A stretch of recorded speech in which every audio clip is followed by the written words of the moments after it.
Audio Jungle. Audio Jungle.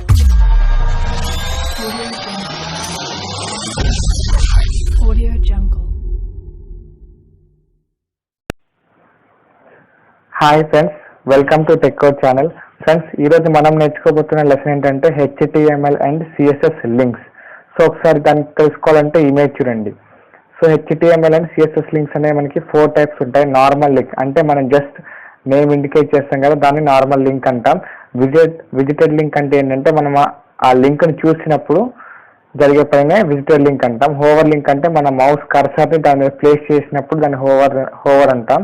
So link మీద place చేస్తే hover link అంటాం. యాక్టివ్ లింక్ అంటే మనం ప్రెస్ చేస్తే ఆ లింక్ మనం ప్రెస్ చేస్తే యాక్టివ్ లింక్ అంటాం. సో ఈ 4 ఫార్మాట్స్ అనేవి ఎలా పనిచేస్తాయో చూడాలంటే ఫస్ట్ మీరు దానికోసం Notepad++ ఓపెన్ చేసుకోండి. సో Notepad++ ఓపెన్ చేసుకున్న తర్వాత నేను ఆల్రెడీ ఇక్కడ HTML5 డాక్యుమెంట్ ఫార్మాట్ మొత్తం రాసేసాను. ఇది మీకు రాయటం రాకపోతే నేను స్టార్టింగ్ వీడియోలో ఎలా రాయాలో మీకు చెప్పాను ట్యూటోరియల్ 1లో. సో అది చూస్తే మీకు అర్థమవుతుంది. సో నేను ఇక్కడ ఏం చేశాను, హెడ్ పార్ట్లో టైటిల్ ఇచ్చేసాను, దాని కింద ఎక్స్టర్నల్ స్టైల్ షీట్ ఇచ్చేసాను. ఆ ఎక్స్టర్నల్ స్టైల్ షీట్ నేమ్ ఏమి ఇచ్చాను, లింక్స్ అని ఇచ్చాను. సో ఇక్కడ ఎక్స్టెన్షన్ కూడా ఇచ్చాను .css అని. Next body part. ఇప్పుడు మనం బాడీ పార్ట్లో ఏం రాయాలి, లింక్ ఎప్పుడైనా మనం పేస్ట్ చేయాలి అంటే HTMLలో జస్ట్ యాంకర్ ట్యాగ్ ఇచ్చేయాలి. సో యాంకర్ ట్యాగ్ ఇచ్చేసి href హైపర్ టెక్స్ట్ రెఫరెన్స్ అని ఇచ్చేసి, సో ఇక్కడ నేను యాష్ ఇస్తున్నా. యాష్ ఎందుకు ఇస్తున్నా అంటే ఈ యాష్ ప్లేస్లో మీరు వేరే లింక్స్ అని పెట్టుకోవచ్చు. మీ వెబ్సైట్లో ఉన్న వేరే పేజీ లింక్ కానీ లేదా వేరే వెబ్సైట్ డైరెక్ట్గా ఓపెన్ కావాలంటే మనం ఆ లింక్ క్లిక్ చేస్తే డైరెక్ట్గా వెబ్సైట్ ఓపెన్ అవుతుంది. సో ఈ యాష్ ప్లేస్లో మీరు వేరే లింక్స్ ప్లేస్ చేసుకోవచ్చు. సో నేను ఇక్కడ ఏ లింక్ పెట్టట్లేదు కాబట్టి జస్ట్ దాన్ని యాష్తో ఫుల్ఫిల్ చేస్తున్నా. సో మళ్ళీ యాడ్ చేస్తే ఇక్కడ మనం దానికి నేమ్ ఇవ్వాలి. సో నేను డౌన్లోడ్ అని ఇస్తున్నా, డౌన్లోడ్. ఓకే, సేవ్ చేద్దాం. ఇప్పుడు ఒకసారి మనం ఎగ్జిక్యూట్ చేస్తే ఏమొస్తో చూడండి. సో అవుట్పుట్లో మనకి ఇలా వచ్చేసింది అన్నమాట, డౌన్లోడ్ అనే ఆప్షన్. సో దీన్ని CSS స్టైల్ షీట్లో ఎలా డెకరేట్ చేయాలి. సో మనం తీసుకున్న యాంకర్ ట్యాగ్ కాబట్టి first colour red, background colour yellow. Save చేసి రీలోడ్ చేయండి. సో చూసారు కదా, ఇలా వచ్చేసింది. సో నాకు కింద అండర్లైన్ వద్దు అనుకుంటే టెక్స్ట్ డెకరేషన్ తీసుకోండి. టెక్స్ట్ డెకరేషన్ నన్. ఈ టెక్స్ట్ డెకరేషన్ ప్రాపర్టీ అనేది మీకు CSS టెక్స్ట్లో వస్తుంది. అది మీకు నేను నెక్స్ట్ ట్యూటోరియల్లో ఎక్స్ప్లెయిన్ చేస్తాను. సో టెక్స్ట్ డెకరేషన్ నన్ను పెడితే ఏమవుతుంది చూసారు కదా, కింద డెకరేషన్ అనేది పోతుంది. Next padding. ఆల్రెడీ మీకు ప్యాడింగ్ నుంచి నేను ఎక్స్ప్లెయిన్ చేశాను. సో ప్యాడింగ్ 10 పిక్సెల్ ఇస్తున్నాను.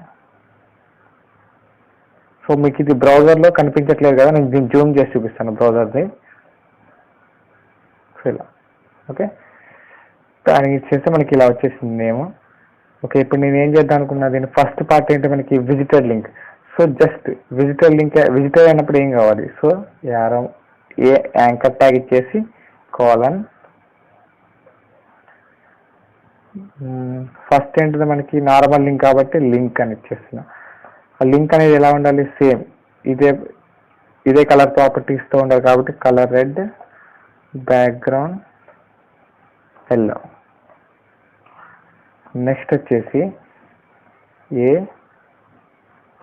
Again colon visited. మనం దాన్ని విజిట్ చేసినప్పుడు అది ఏ కలర్లో కావాలి, colour white, background green. So అది మనం దాన్ని విజిట్ చేసినప్పుడు అది గ్రీన్ కలర్లో కావాలి. సో ఇప్పుడు చూడండి ఎలా పనిచేస్తుందో, రీలోడ్ చేయండి. ఓకే, మనం విజిట్ చేసినప్పుడు అది మారిపోవాలి. చూసారు కదా, విజిట్ చేసాం, సో మారిపోయింది ఇక్కడ. సేమ్ అదేవిధంగా హోవర్ చేసినప్పుడు, సో సింపుల్గా హోవర్ అంటే మౌస్ని దాని మీద తీసుకెళ్ళినప్పుడు ఏం కావాలి, సో కలర్ అనేది బ్లాక్ ఉండాలి, text colour. So next background అనేది హాట్ పింక్. సో ఇప్పుడు రీలోడ్ చేసి చూద్దాం. చూసారు కదా, దాని మీద హోవర్ చేసినప్పుడు ఏమవుతుంది, విజిట్ చేసాం. సో నార్మల్ లింక్ అనేది రెడ్ అండ్ ఎల్లోలో ఉండాలి, కానీ దాన్ని మనం ఆల్రెడీ విజిట్ చేసాం కాబట్టి గ్రీన్, బ్యాక్గ్రౌండ్ గ్రీన్ అయిపోయింది. సో ఇప్పుడు నేను మౌస్ని దాని మీద ప్లేస్ చేస్తున్నా కదా, సో మన మౌస్ని దాని మీద ప్లేస్ చేస్తున్నా కాబట్టి అది ఎట్లా మారిపోతుంది చూసారు కదా, పింక్ వచ్చేసింది బ్యాక్గ్రౌండ్. సేమ్ అదేవిధంగా యాక్టివ్లో ఉంటే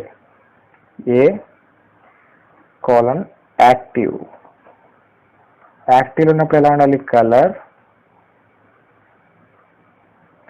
వైట్,